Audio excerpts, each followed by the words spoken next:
கர்த்தருடைய பரிசுத்த நாமத்திற்கு மகிமை உண்டாகட்டும். மீண்டுமாய் இந்த நிகழ்ச்சி மூலமாக நாங்கள் சந்திப்பதிலே மிகுந்த மகிழ்ச்சி அடைகின்றேன். தொடர்ந்து நீங்கள் எங்களுக்கு பாராட்டுகிற அன்புக்காக எங்களோடு கூட தொடர்பு கொண்டு எங்களை உற்சாகப்படுத்தி வருவதற்காக நான் தேவருக்கு நன்றி செலுத்துகிறேன்.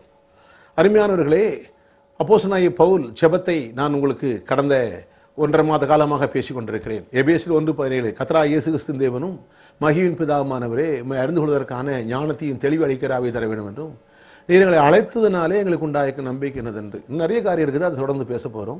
தேவன் ஒரு மனிதனை அழைக்கிறார். அந்த அழைப்பை விசுவாசித்து ஏற்றுக்கொள்ளும் பொழுது கிடைக்கிற ஆசீர்வாதங்கள். அவன் நான் சொன்னேன், நம்ம நீதி செய்யாமலே நீதிமானாகிறான். பாவியாக இருக்கிற மனுஷன் இயேசு ரத்த புண்ணியத்தினாலே இலவசமாக பரிசுத்தமாக்கப்படுகிறான். அது மாத்திரமல்ல, தேவன் இலவசமாக அவனுக்குள்ளே வந்து வாசம் பண்ணுகிறான். அவன் தேவனுடைய வார்த்தையை விலகிக் கொள்ளும் பொழுது, அதை புரிந்து கொள்கின்ற பொழுது, அந்த வார்த்தைக்கு தன்னை அர்ப்பணிக்கின்ற பொழுது அவன் தேவனுடைய வல்லமையாலே ஒரு உன்னதமான வாழ்க்கை வாழ்கிறான். அவனில் பவுல் சொல்கிறார், நான் இல்லை, கிறிஸ்து எனக்குள்ளே ஜீவிக்கிறார். தேவனுடைய வார்த்தை அவனுக்குள்ளே ஜீவித்து இருந்தால், அவனுடைய இருதயமும் மனமும் தேவனுடைய வார்த்தையால் நிரப்பப்பட்டு விட்டால் அவன் வாழ்க்கையிலே எல்லா ஆசீர்வாதமும் இருக்கிறது. அவன் தேவனால் பிடிக்கப்பட்டவனாக இருக்கிறான். இதை குறித்து நான் கடந்த நாட்களில் நான் சொன்னேன். கதிரே நாட்டிலே பிசாசு பிடித்த ஒரு மனிதன் அவனுடைய வாழ்க்கையிலே எப்படி அவன் சங்கிலிகளால் கட்டப்பட்டு கல்லறைகளில் இருந்தான். எல்லா மனிதனும் ரட்சிக்கப்படாதவன் அவன் பிசாசின் ஆதிக்கத்தில் இருந்த போதிலும் பிசாசு பிடிக்கப்பட்டது வேறு என்று சொன்னேன். அதுபோல நீங்கள் இயேசுவை ஏற்றுக்கொண்டா ரட்சிக்கப்பட்டீங்க. ரட்சிக்கப்பட்ட நிலை வேற, தேவனால் பிடிக்கப்படுவது, ஆவியால் நிரப்பப்படுவது வேறு ஒரு ஆவி. பரிசுத்த ஆவியானவரால் நிரப்பப்பட்டனால் பிசாசின் ஆவியால் நிரப்பப்படுவது. தேவன் பிசாசின் ஆதிக்கத்தில் இருப்பது, தேவனுடைய ஆதிக்கத்தில் இருப்பது ஒரு நிலை. பிசாசால் பிடிக்கப்படுவது, பரிசுத்த ஆவியால் பிடிக்கப்படுவது அடுத்த நிலை. அருமையான தேவனுடைய ஜனமே, பவுல் நான் தேவனால் பிடிக்கப்பட்டவன் என்று சொல்கிறார். கிறிஸ்துவால் ஆவியால் பிடிக்கப்பட்டவன். கர்த்தருடைய நாமம் மகிமைப்படுவதாக. சரி, பிசாசால் பிடிக்கப்பட்டவன் என்ன நடந்தது? அவன் கல்லறையில் இருந்தான், தன்னை காயப்படுத்தினான், இரவும் பகலும் கூக்குரலிட்டான், நிர்வாணமாக இருந்தான். அவன் தேவனால் பிடிக்கப்பட்டால் நடக்கும். இது அப்படியே எதிர்மறையான சக்தி. இது ஆசீர்வாதமான ஒளி, அது இருள், இது ஒளி. ஒளி பிடிக்கப்பட்டால், தேவாவி பிடிக்கப்பட்டால் அவன் நிர்வாணம் இல்லை, நன்றான உடை, ராஜகுமாரனாக நல்ல உடை உடுத்தவர்களாக இருப்பார்கள், உள்ள மகிமை நிறைந்தவர்களாக இருப்பார்கள். சுகம் பிடித்துக் கொள்ளும், செல்வம் பிடித்துக் கொள்ளும், ஞானம் பிடித்துக் கொள்ளும், ஐஸ்வர்யம் சம்பாதிக்கிற திறமை, ஆற்றல் பிடித்துக் கொள்ளும், புதிய புதிய வெளிப்பாடு கண்டுபிடிப்பு பிடித்துக் கொள்ளும். அது மாத்திரமல்ல, எல்லா நன்மைகளும் அவனை பிடிச்சுக்கிடும்.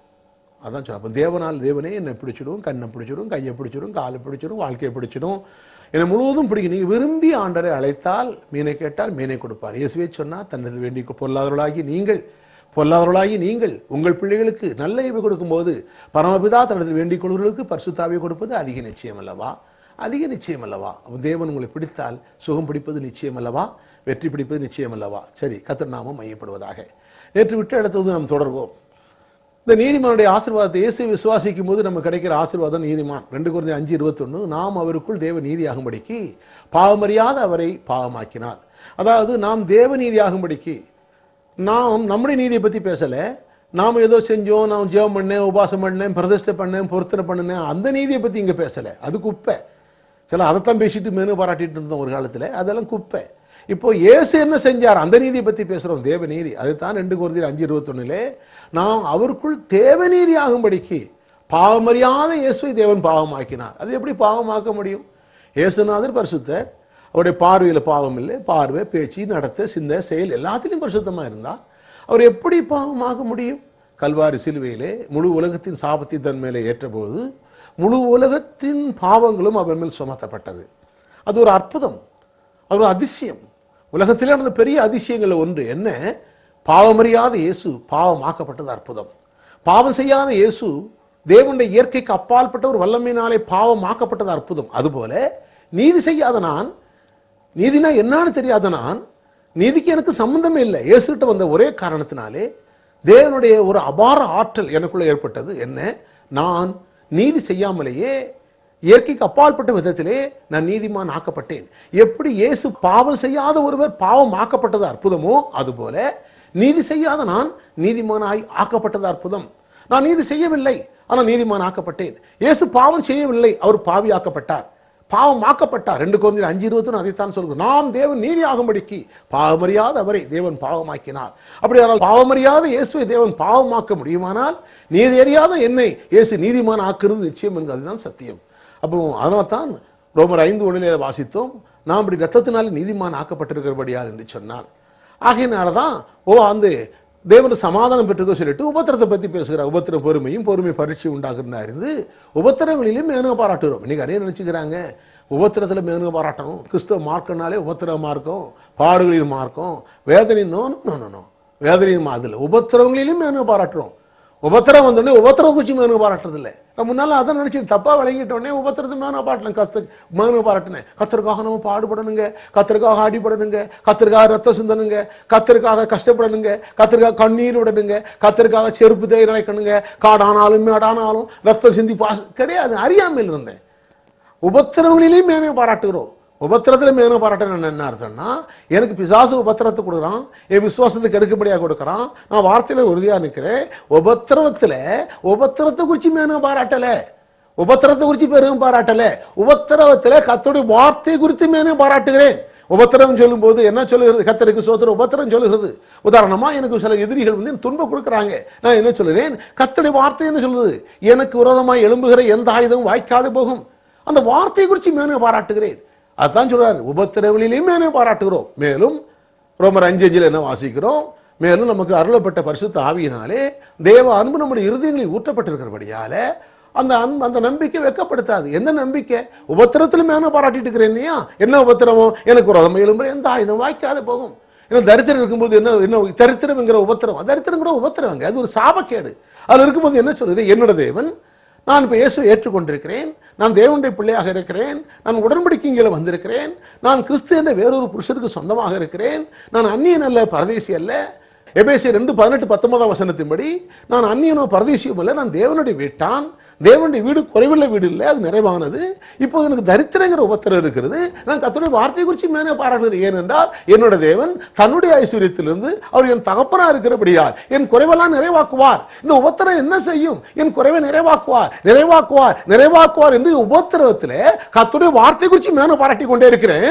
நான் சொல்லிக்கொண்டே இருக்கிறேன், நான் பேசிக்கொண்டே இருக்கிறேன். விடிஞ்சா அடைஞ்சா எந்திரிச்சா வந்தா இதே வேலை. நான் உபத்திரம் மேலே பாராட்டி கொண்டிருக்கிறேன். என் தேவன் சொன்னார், என் தேவன் சொன்னார், என் தேவன் சொன்னார், என் தேவன் சொன்னார், என்னை வாழாமல் தலையாக்குவார். கர்த்தர் என்ன சிறியவனா இருந்தாலும் சிறியவனை புலிந்து எடுக்கிறவர், இளையவனை குப்பையில் உயர்த்துகிறவர். அவர் சொன்னார், நான் விசுவாசிக்கிறேன், நான் பேசுறேன்னு சொல்லிட்டு இருக்கும்போது இந்த உபத்திரத்தை பேசுறதுல, அந்த உபத்திரத்தை சிந்திக்கிறதுல, அந்த உபத்திரத்தை யோசிக்கிறதுல கர்த்தருடைய வார்த்தை குறித்து மேலே பாராட்டி கொண்டு இருக்கும்போது கர்த்தர் அவருடைய வார்த்தையில் உண்மையுள்ளவர். விசுவாசிக்கிறவன் பதறான், விசுவாசிக்கிறவன் பதறான். பதற வேண்டிய அவசியம் இல்லை. நீ விசுவாசிக்கிறபடி மகிமை காண்பா. அதான் அந்த நம்பிக்கை வெட்கப்படுத்தாது. தேவாவியானவர் எஸ், ஆம் ஆம், நீ விசுவாசி நடக்கும், விசுவாசி நடக்கும். நம்பிக்கை இழந்து விடாதே, விசுவாசத்தை இழந்து விடாதே, விட்டு விடாதே, விட்டு விடாதே. உறுதியானில், உறுதியானில் என்று எனக்கு நம்பிக்கை உள்ளுக்குள்ள ஒருவர் பேசிக்கொண்டே இருக்கிறார். இன்னைக்கு முன்னால என்ன பண்ண? உபத்திரம் வந்தா கடவுள் அவருடைய தீர்மானத்தை அழைக்கப்பட்ட எனக்கு எல்லா நன்மைங்க. உபத்திரம் நன்மையா? அது தீமைங்க. வியாதி நன்மையா?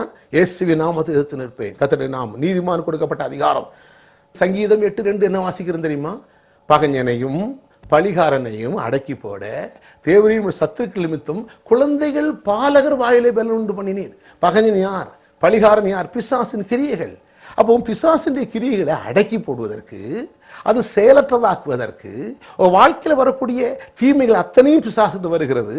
அதை செயலற்றதாக்க, அதை ஒண்ணுமில்லாதாக்க தேவன் உங்க சரீரத்தில் பலன் கொடுக்கல, உங்க நாவில வார்த்தையில பலன் கொடுத்துக்கிறார். தேவனுடைய பிள்ளை என்ன பேசலாம்? இயேசுவின் நாமத்திலே உன்னை அடக்குகிறேன். என் வாழ்க்கையில குழப்பத்தை கொண்டு பிசாசை உன்னை அடக்குகிறேன். என் புருஷன் மனைவிக்குள்ள குடும்ப வாழ்க்கையில உறவிலை விரிசலை உண்டாக்குற பிரிவினின் ஆவியை கொடுக்கிற பிசாசே, நான் இயேசுவின் நாமத்தை உன்னை அடக்கி போடுவேன், போவழியே சொன்னா அப்படியாகும். அந்த நாமம் இயேசுவின் நாமத்துல வானோர் பூதலத்தோர் பூமிகளை முழங்கலே முடங்குமா. எல்லா வானங்களுக்கு மேல உயர்த்தப்பட்ட அந்த நாமம், அந்த நாமத்தை உபயோகிக்கக்கூடியதான உரிமை தேவனுடைய பிள்ளை ஒவ்வொருவருக்கும் கொடுக்கப்பட்டிருக்கிறது. இது ஊழியக்காரர் வந்து ஜெபம் பண்ண அவசியம் கிடையாது. நான் வந்து வீட்டில் ஜெபம் பண்ண அவசியம் கிடையாது. உங்க பாரத்தை என் மேல வச்சிடாதீங்க, உங்க பாரத்தை இயேசு மேல வையுங்க. அவர் சர்வத்தையும் தாங்குகிறவர். என்கிட்ட சொல்லி எங்க பாரமா இருக்கு ஜெபம் பண்ண, எனக்கா பாரமா இருக்குதுங்க. இல்லைங்க, அந்த வேலை என் வேலை இல்லைங்க. வசனத்தை அறிவிப்பது வேலை. தேவனை அறிவிக்கிறோம், இயேசுவை அறிவிக்கிறோம். எங்களை நாங்க பிரசங்கிக்கிறது இல்லை. நாங்க ஜெபம் பண்ணி நாங்க அது பண்றோம், நாங்க ஜெபம் பண்ணி உங்களை தாங்குறோம், உங்களுக்காக நாங்க பண்றோம் சொல்றதில்லை. இயேசுவை அறிவிக்கிறோம். எங்களை பத்தி பேசுறதில்லை, இயேசுவே கிறிஸ்து என்று பேசுறோம். இயேசுதான் கிறிஸ்து, அபிஷேகம் பண்ணப்பட்டவர், உங்கள் பாரத்தை மாற்றுகிறவர், தரித்திரத்தை மாற்றுகிறவர், பிரச்சனையை மாற்றுகிறவர் என்று அறிவிக்கிறோம். அதனால அவர் மேல விசுவாசம் வையுங்க. செபிக்க தெரியல சொல்லித்தரோம், ஜெபம் பண்ணுங்க. உங்க தகப்ப உங்களுக்கு கொடுக்காம எனக்கா தர போறாரு? ஹல்லேலூயா. சிலருக்கு சில கற்றுக்கொள்ள முடியாத நிலையில் இருக்கிறவர்கள், சில பிரச்சனை இருக்கிறவர்கள், உடனடியாக நிவாரணம் தேவைப்பட்டவர்கள் வருகிறார்கள். சிலர் ஆட்டோவில் போட்டு தூக்கிட்டு வர்றாங்க, அவர்களுக்கு உதவி செய்கிறோம். ஜெபம் பண்ண உடனே சுகமாயி நடந்து போறாங்க. எத்தனையோ அற்புதங்கள். ஆனா இதை வச்சுக்கிட்டு மக்களை என் பக்கம் இழுக்கிறது இல்லை. ஹல்லேலூயா. சில சமயங்களில் உதவி செய்கிறோம். கர்த்தருக்கு ஸ்தோத்திரம். சில ஒரு நாள் ட்ரெயினில் போய்கொண்டே இருக்கும்போது ஒரு குழந்தை கொடுமையாக அழுது கொண்டு இருந்தது. பயங்கரமான ஒரு புண்ணால கஷ்டப்பட்டு கொண்டு இருந்தது. தாயால் கட்டுப்படுத்த முடியலை. நான் ட்ரெயினில் உட்கார்ந்துருந்தேன். உடனே போனேன். ஒரு நிமிஷம் பொறுமான அந்த பிள்ளை மேலே கை வச்சேன். இயேசுவின் நாமத்தில் சுகம் உண்டாவதாக. உடனே சுகமாச்சு. அழுகு நின்றுச்சு. அந்த வியாதி சுகமாச்சு. அதுக்கு அவங்க கல்கத்தாவுக்கு போயிருக்கும்போது எத்தனையோ நாள் லெட்டர் போட்டாங்க. எனக்கு அது நேரம் கிடையாது, லெட்டர்லாம் பதில் லெட்டர் போட முடியலை. ஏன்னா அந்த மாதிரி சில சமயங்களில், ஏன்னா நாம் தேவனுடைய பிள்ளைகள், நாம் தேவனை உடையவர்களாக இருக்கிறோம். தேவன் நமக்குள்ள வாசம் பண்ணுகிறார். நாம் கைகளை வைக்கும் பொழுது விசுவாசி நடக்கிற அடையாளங்களாவன வியாதிஸ்தன் மேல கைகளை வைத்தால் வியாதி சுகமாகும். இது தேவனுடைய பிள்ளை கொடுக்கப்பட்ட உரிமை. இது நீங்க செஞ்சா நடக்கும்.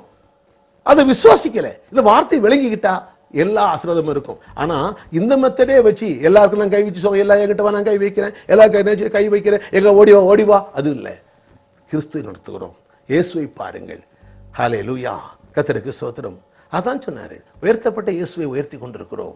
சர்ப்பமானது மோசையினால் வனாந்திரத்தில் உயர்த்தப்பட்டது போல மனுஷகுமாரனும் தன்னை விசுவாசி கெட்டு போகாமல் வாழ்வடைய முடியா உயர்த்தப்பட வேண்டும். இயேசுனார் உங்களுக்காக உயர்த்தப்பட்டார். எப்படி பாம்பு கடிப்பட்டவன் சர்ப்பமானது செத்து கொண்டிருந்தானே, அவன் அந்த நேரத்தில் என்ன செய்யணும்? மோசைட்டு அழுதாங்க. மோசைக்கு ஒரு ஐடியா கொடுத்தார், ஒரு வழி சொன்னார். ஒரு கொம்பத்தில் ஒரு சர்ப்பத்தை அடி, அது தூக்கி வை. கடிபட்டவன் பிதாவே பிதாவேன்னு கூப்பிட வேண்டாம், பரலோக தகப்பனே தகப்பனே கூப்பிட வேண்டாம்.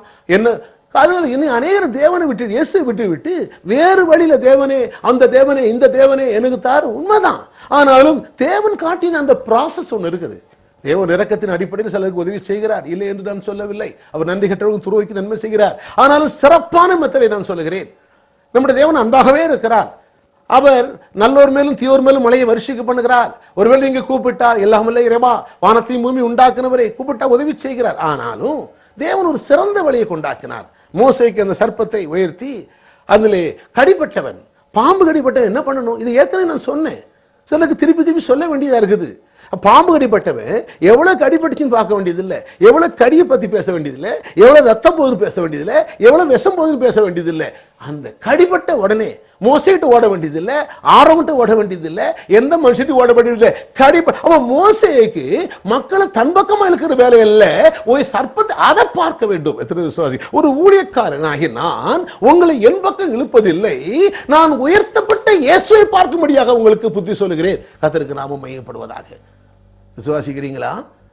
அப்போ கடிப்பட்ட மனிதன் அவங்க ரத்தம் உயிர் போய் கொண்டு இருக்கிறது. உயிர் போன உடனே பிரதர்கிட்ட தேடி வர வேண்டியதில்லை. பிரதர்ஸ் பிஸியா இருப்பாரு, சில பேர் தூக்கத்தில் இருப்பேன்.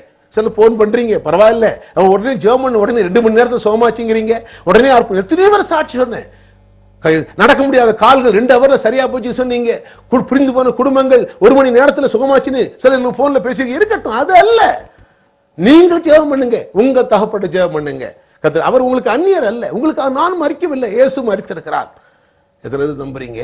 கர்த்தரை நாம் மையப்படுவதாக. அநேகர் தன் கடியை பத்தி பேசுறாங்க. என் கடி என்ன இருக்கு தெரியுமா, என் கஷ்டம் என்ன இருக்கு தெரியுமா, என் பிரச்சனை எப்படி தெரியுமா, எனக்கு எவ்வளவு பெரிய பாம்பு கடிச்சிருச்சு, உங்களுக்கு சின்ன பாம்பு, எனக்கு பெரிய பாம்பு, உங்களுக்கு சின்ன கஷ்டம், எனக்கு பெரிய கஷ்டம். இது சின்ன பாம்பா பெரிய பாம்பா, சின்ன கடியா பெரிய கடியா, அது சின்ன விஷமா பெரிய விஷமா, எதுவா இருந்தாலும் உயர்த்தப்பட்ட இயேசுவை பாருங்க. கடிக்கப்பட்டவன் அங்க போய் சொல்ல வேண்டாம், யார்ட்டையும் ஒப்பாரி வைக்க வேண்டாம், மோசேட்ட ஒப்பாரிக்க வேண்டாம், எலியாசிட்ட ஒப்பாரிக்க வேண்டாம், அல்லது ஆசாரியனை ஒப்பாரிக்க வேண்டாம், ஒன்னும் செய்ய வேண்டாம். உயர்த்தப்பட்ட இயேசுவை பாருங்க. அதை பார்த்துக்கிட்டே இருக்கு. அப்போ அவரை பார்ப்பது என்றால் என்ன?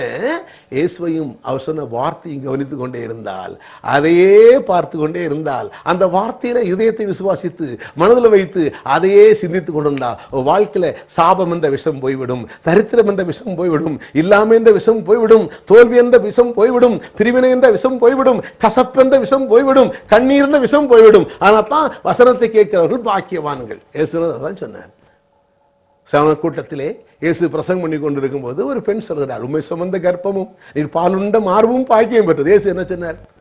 இன்னைக்கு ஆனால் தான் என்ன சொல்றோம், நாங்கள் ஒரு காலத்தில் அவங்களே வா நீங்க வேண்டிக்காங்க அவங்க வேண்டிக்காங்கன்னு சொன்னோம். ஆனால் வசனத்துக்கு விளங்கும் பொழுது இல்லை. அருமையானவர்களே, உண்மை சுமந்த கர்ப்பமும் நீர் பாலுண்ட மார்பும் பாக்கியம் பெற்றது. இயேசு என்ன சொன்னார்? அப்படி இருந்தாலும் எஸ், அப்படி இருந்தாலும் அதை தேவனுடைய வார்த்தை நான் பேசுகிறேன், என் வார்த்தை இல்லை, தேவனுடைய வார்த்தையை நான் பேசுகிறேன்.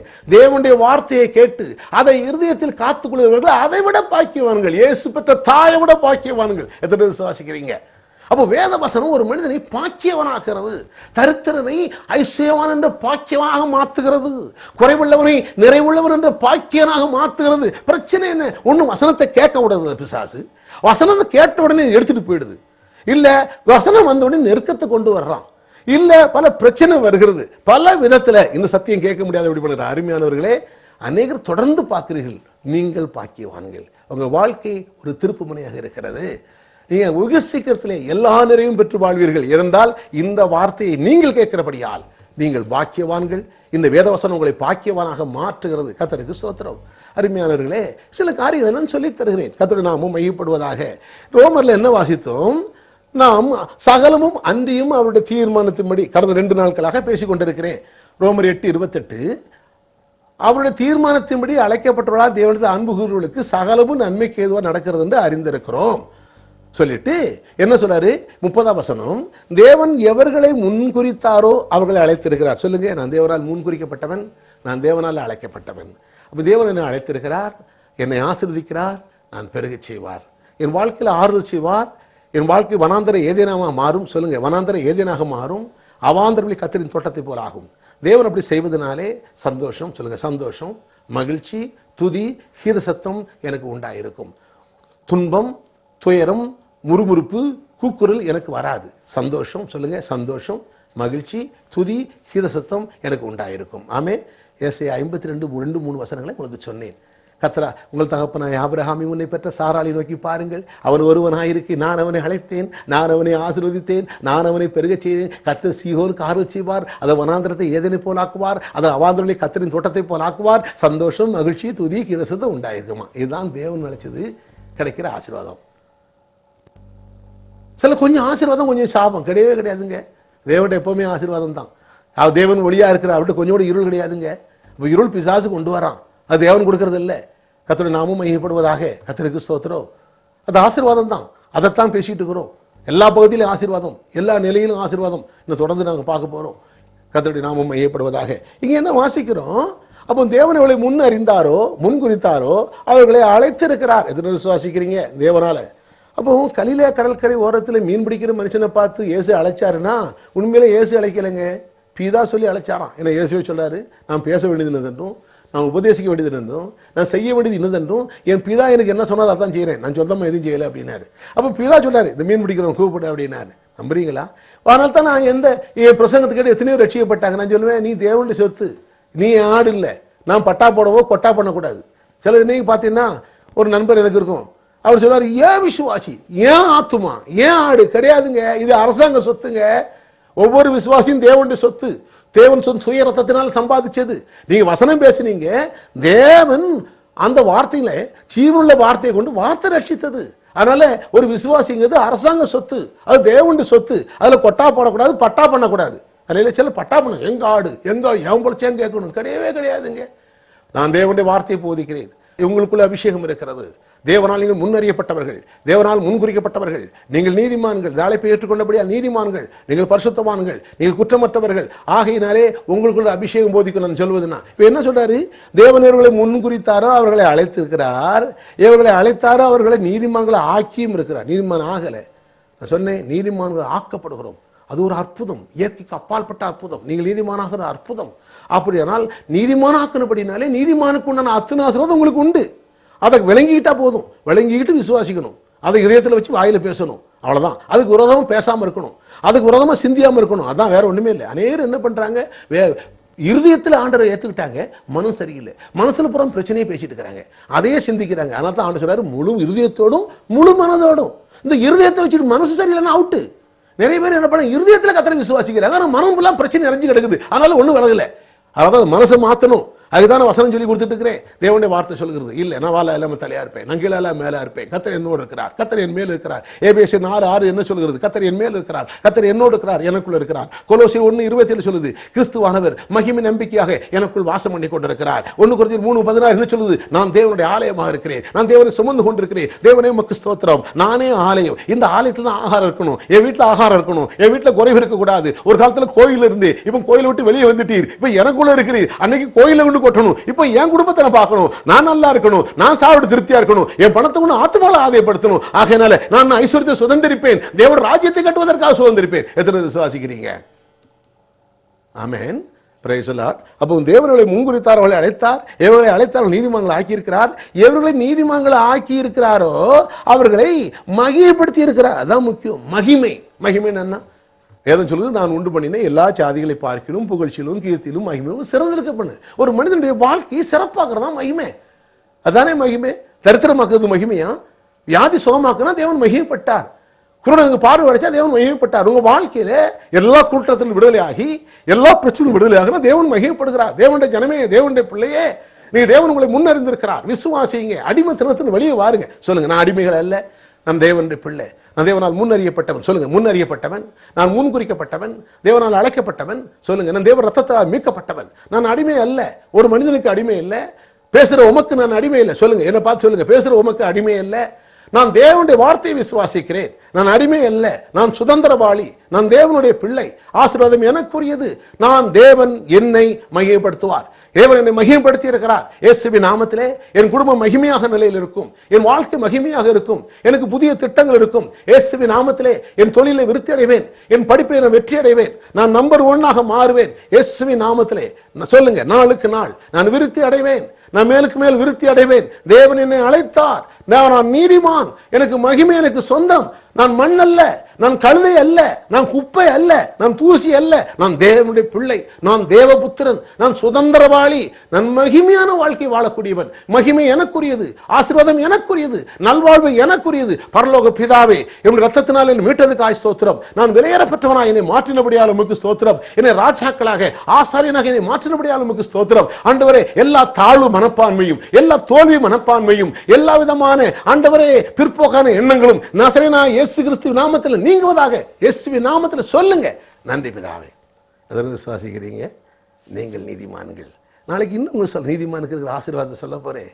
ஹல்லேலூயா. மற்றவங்களுக்கு சொல்லுங்க. தொடர்ந்து சந்தேகத்தை என்னோடு பேச நிறைய பேர் பாராட்டிட்டு இருக்கிறீங்க, ரொம்ப சந்தோஷம். தொடர்ந்து என்னோடு பேசுங்க. அருமையானவர்களே, உங்க நல்வாழ்வுக்காக பேசுறேன், உங்கள்கிட்ட இருந்து எதுவும் எதிர்பார்க்கல. நீங்க நன்றாக இருக்க வேண்டும் என்பது உங்கள் தகப்பனுடைய விருப்பம். உங்களுடைய அறியாமையிலிருந்து விடுதலையாகி உங்கள் தகப்பனோடு நல்ல உறவு வைத்து எல்லா ஆசீர்வாதம் பெற வேண்டும் என்று தகப்பனுடைய விருப்பம். அதனால அந்த விருப்பத்துக்காக கர்த்தர் என்ன ஏவனபடியால் உங்களுக்கு அந்த ஊழியத்தை செய்து கொண்டிருக்கிறோம்.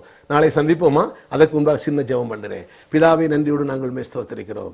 ஆண்டவரே, இந்த வார்த்தை கேட்ட மக்களுக்காக நாங்கள் துதிக்கிறோம். பரிசுத்த ஆவியானவரே, இந்த வார்த்தையில் இருக்கிற எல்லா காரியத்தையும், இதில் இருக்கிற நிறைவுகளை கண்டுபிடிக்கட்டும். ஆண்டவரே, குறைவுகளை தள்ளிவிட்டு ஆண்டவரே எல்லா நிறைவையும் பெற்று தகப்பனே இந்த வசனத்தை விளங்கி, ஓ நான் தேவனால் அழைக்கப்பட்டவன், எனக்கு இருக்கிற ஆசீர்வாதத்தை குறித்து என்ன என்பதை விளங்கி, ஹல்லேலூயா, நான் தேவனால முன்னறியப்பட்டு முன்குறிக்கப்பட்டு அழைக்கப்பட்டு என்னை மகிமைப்படுத்தினான்னு சொல்லி இருக்கிறதே. ஆண்டவரே, இந்த சத்தியத்தை விளங்கி நான் மகிமை மாத்திரையை மனதில் வைத்து என் வாழ்க்கையில் மகிமையிலிருந்து மகிமை, நாங்கள் மகிமையிலிருந்து மகிமை அடைந்து மறுரூபமாகத்தக்கதாக, உயர்விலிருந்து உயர்வடையத்தக்கதாக, விருத்திலிருந்து விருத்தி அடைவதற்காக, முன்னேற்றடைவதற்காக எல்லா தோல்வி மனப்பான்மை, தாழ்வு மனப்பான்மை எல்லாவற்றையும் வெறுத்து தள்ளிவிட்டு பரலோக பிதாவே, இவர்கள் யார் என்பதை விளங்கி, இவர்களுக்கு என்ன இருக்குது என்பதை விளங்கி, கல்வாரி சிலுவை மூலம் உம்முடைய குமாரன் என்ன செய்து வைத்திருக்கிறார் என்பதை கண்டு எல்லா ஆசீர்வாதத்தையும் அனுபவிப்பார்களாக.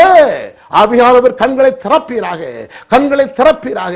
நான் பேசுற காரியத்தை ஆவியானவர் காதுகளை திறப்பீராக, உணர்வுள்ள இதயத்தை தருவீராக. பிதாவே, இவர்களுக்காக சிலுவையிலே செய்து முடித்த அந்த காரியத்தின் அத்தனை ஆசீர்வாதங்களும் அனுபவிப்பார்களாக. நன்றி பிதாவே. திகாரபாலா துஷாரபாலா, எல்லா ஜனங்களும் உம்மை பார்ப்பார்களாக, உம்மை நுகர்த்தி பார்ப்பார்களாக. தன் பிரச்சனையிலே, தன் கஷ்டத்திலே, தன் வேதனையிலே, தன் கடியிலே, எல்லா குழப்பத்திலையும் பிதாவே உம்மை பார்த்து, உயர்த்தப்பட்ட கிறிஸ்துவை பார்த்து எல்லா விஷமும் நீங்கி, எல்லா வேதனையும் நீங்கி, எல்லா நெருக்கங்களும் நீங்கி நல்வாழ்வு வாழ்வார்களாக. உம்முடைய ஜனங்களாக இருக்கிறார்களே, இயேசுவின் நாமத்திலே ஆசீர்வதிக்கிறேன். நன்றி திகாரபாலா துஷா. நன்றி பிதாவே, நன்றி. இது இப்படி செய்ததுக்காக நன்றி. God bless you. நாளை உங்களை சந்திப்போம். தொடர்ந்து நாளை பார்ப்போம். இன்னும் என்னென்ன ஆசீர்வாதம் உண்டு, உங்களுடைய அதிகாரம் என்ன, உங்களுடைய வெற்றி என்ன பார்ப்போம். கர்த்தர் தாமே உங்களை ஆசீர்வதிப்பாராக.